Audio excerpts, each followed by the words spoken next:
All right, some more car thoughts. I've been thinking about how one of the things that's hardest for modern folks to be able to wrap their head around is the idea that the generation gap is a myth, right? The generation gap is not real,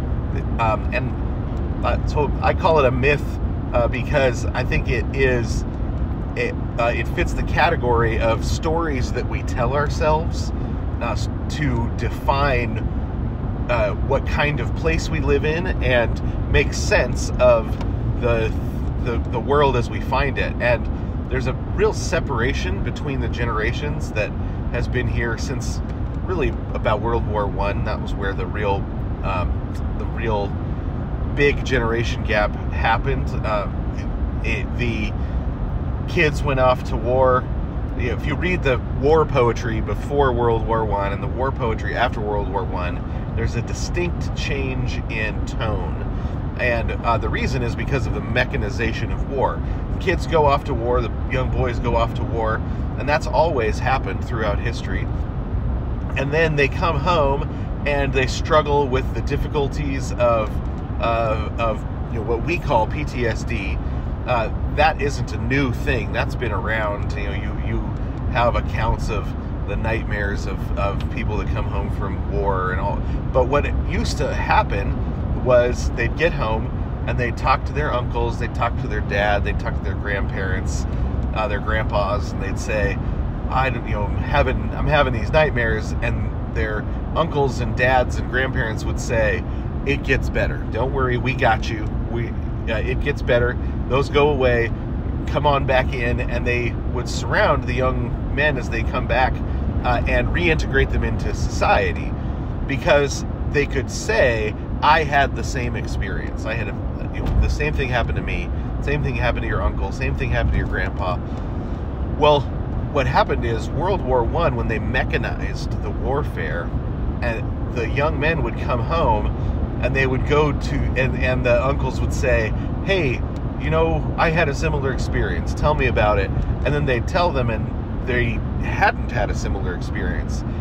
The horrors of the mechanization of war really separated the men of one generation from the boys of the next. And then World War II comes, and it happens again, and you get a deeper divide between the generations.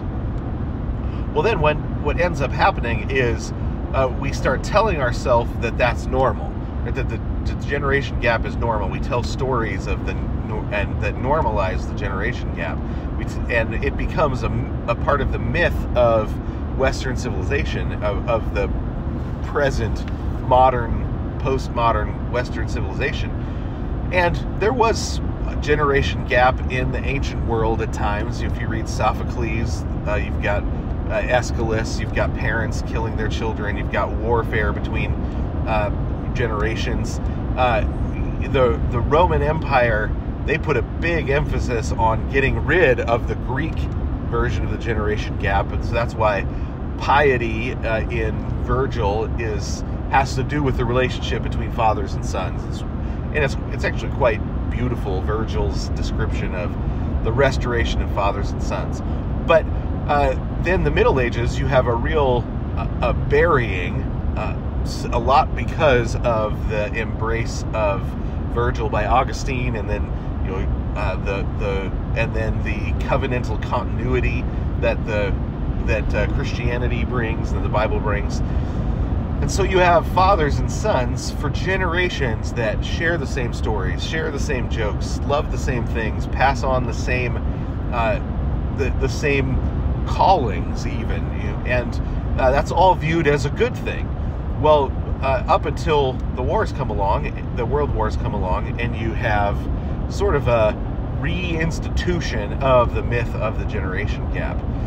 But there's a real need to bury that and to tell a different sort of story, to have stories that we hold in common, to have fathers and sons that come together around the same stories, come together around the same books, around the same movies, and in a real sense, that is going to be at the heart of any sort of important cultural restoration movement, right? Whether it is in entertainment, our fathers and sons being brought back together and enjoying the same thing again.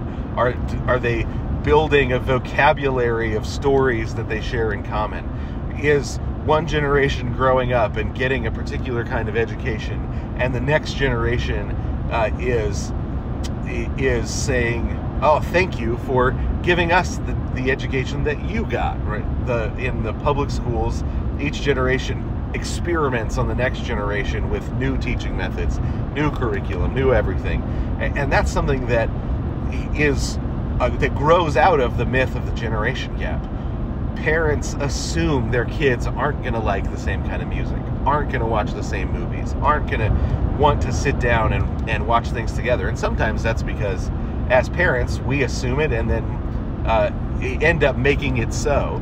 And sometimes it's because there really just isn't social pressure towards that, and so there isn't a broader community. There aren't things being produced for Christians and Christian conservatives that assume this is for the whole family.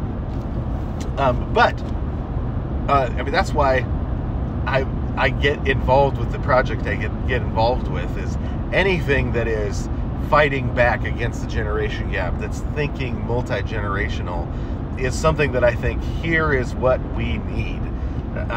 And I think we need to be constantly looking for more and more ways to draw the hearts of our children towards us, to turn the hearts of our hearts towards our children, to develop multi-generational strategies of education, of investment, of businesses, of churches, to always be thinking, how can we build something that institutionally that's going to be here for my kids, for my grandkids, for my great-grandkids, and just look at the stories, the myths that we tell to explain the difficulties of relationships between generations, and replace them with different, better stories, and I think write some new stories that really resist that generation gap story.